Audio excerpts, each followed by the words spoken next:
السلام علیکم ورحمۃ اللہ وبرکاتہ۔ بسم اللہ الرحمن الرحیم۔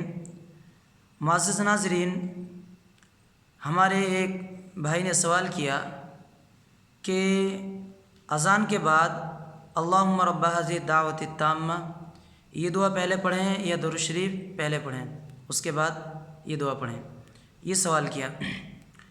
تو ناظرین، سنت یہی ہے کہ پہلے ہم درود پڑھیں، اس کے بعد اللہم رب ہذہ الدعوۃ التامہ اس دعا کو بعد میں پڑھیں۔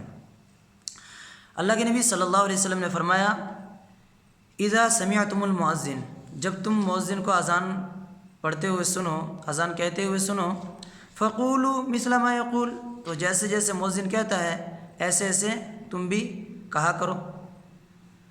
اس کے بعد اللہ کے نبی نے فرمایا، ثم صلوا علیہ، مؤذن کے اذان کا جواب دینے کے بعد میرے اوپر درود پڑھو۔ فإنہ من صلی علیہ صلاۃ، اس لیے کہ جو شخص میرے اوپر ایک بار درود پڑھتا ہے، صلی اللہ علیہ بہا عشرہ، تو اللہ تعالیٰ اس ایک درود کے پڑھنے پر 10 رحمتیں اس بندے کے اوپر اللہ تعالیٰ نازل فرماتا ہے۔ پھر اللہ کے نبی نے فرمایا، ثم صلی اللہ علیہ الوسیلہ، اس کے بعد اللہ تعالیٰ سے میرے لیے وسیلے کی دعا کرو۔ فإنها منزلۃ فی الجنہ، اس لیے کہ وسیلہ جنت میں وہ مقام، وہ مرتبہ ہے، وہ عہدہ ہے،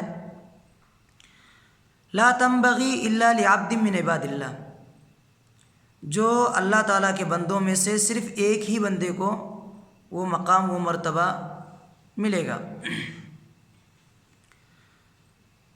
اللہ کے نبی صلی اللہ علیہ وسلم نے یہاں تک فرمانے کے بعد پھر آگے فرمایا، فمن سأل لی الوسیلہ، جو شخص اس وسیلے کی، اس مقام اور مرتبے کی، اس درجے کی دعا کرے گا میرے لیے اللہ تعالیٰ سے، حلت لہ الشفاعہ، تو اس کے لیے میری شفاعت واجب ہو جائے گی، میں اس کے لیے شفاعت کروں گا، سفارش کروں گا قیامت کے روز۔ تو اللہ تعالیٰ قیامت کے روز ایسے شخص جو اس دعا کے پابند ہو، اللہم رب ہذہ الدعوۃ التامہ، اذان کے بعد جو دعا پڑھی جاتی ہے، تو اللہ کے نبی صلی اللہ علیہ وسلم اس کے لیے سفارش کریں گے قیامت کے روز۔ ایک بات۔ دوسری بات، مقام محمودہ، اسی طریقے سے وسیلہ، جو جنت میں ایک بہت بڑا مقام ہے، بہت بڑا درجہ ہے، اس درجے کو صرف ایک ہی بندہ پائے گا، اور وہ آپ کے اور میرے نبی محمد صلی اللہ علیہ وسلم ہے، جس مقام و مرتبے کو پانے والے ہیں۔ تو اتنے بڑے عظمت والے اور اتنے بڑے شان والے ہمارے نبی ہیں۔ ہمارے نبی کی فضیلتیں اور جو خصوصیتیں ہیں ان کو جاننا چاہیے۔ ایک خصوصیت اور ایک فضیلت اس حدیث سے بھی معلوم ہو گیا۔